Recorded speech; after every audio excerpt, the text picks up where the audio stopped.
Before we start, subscribe to Zenith Tech, like this video, and share it with anyone who wants to understand how artificial intelligence actually learns. Have you ever wondered how an AI can look at thousands of pictures, recognize objects, understand patterns, and then make predictions on its own? The answer is deep learning. Deep learning is a powerful branch of machine learning that uses artificial neural networks to learn patterns from large amounts of data.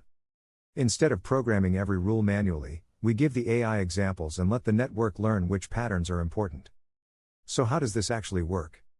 Imagine we want to train an AI to recognize cats. We start by giving it thousands or even millions of images. Each image is converted into numbers that a computer can process.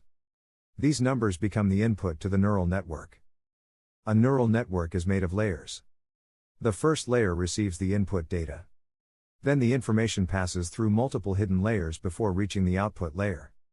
This is where the word deep comes from. A deep neural network contains many layers between the input and the final output.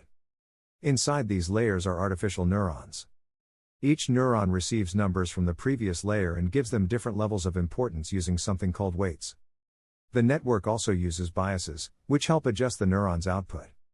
The neuron combines these values, processes them through an activation function, and sends the result to the next layer. At the beginning of training, the weights are mostly random.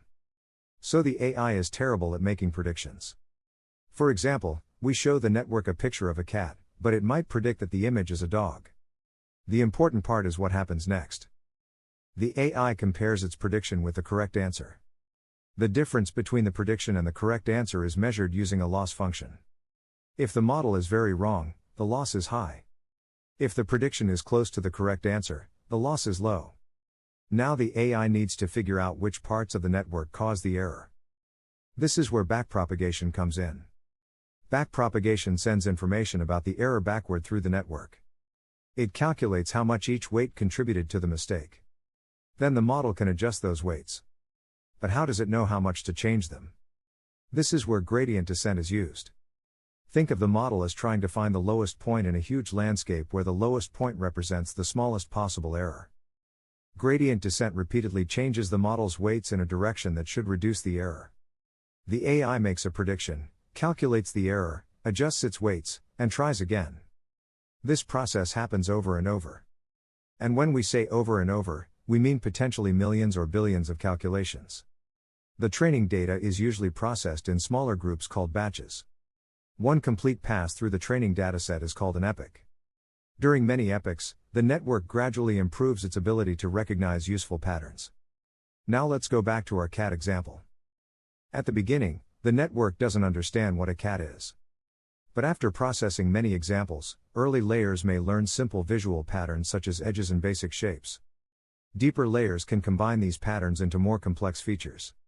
Eventually, the network can combine many features and produce a prediction such as cat with a high probability.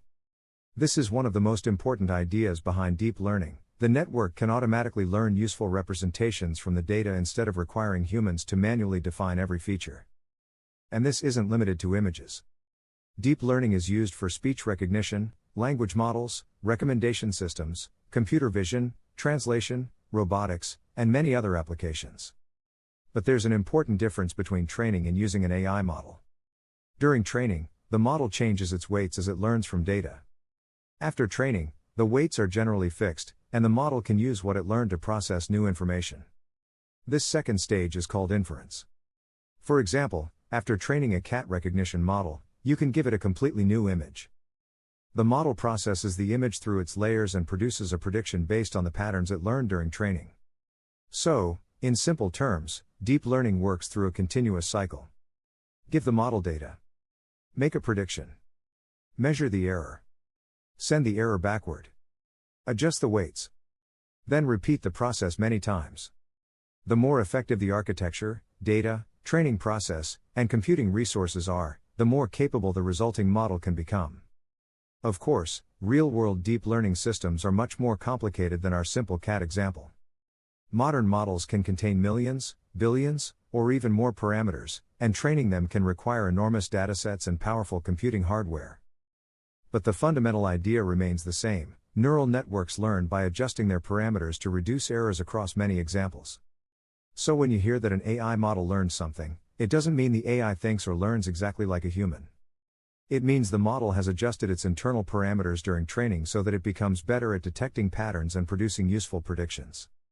That's the basic idea behind deep learning. If you enjoyed this explanation, subscribe to Zenith Tech, like the video, and share it with someone who wants to understand how AI really works.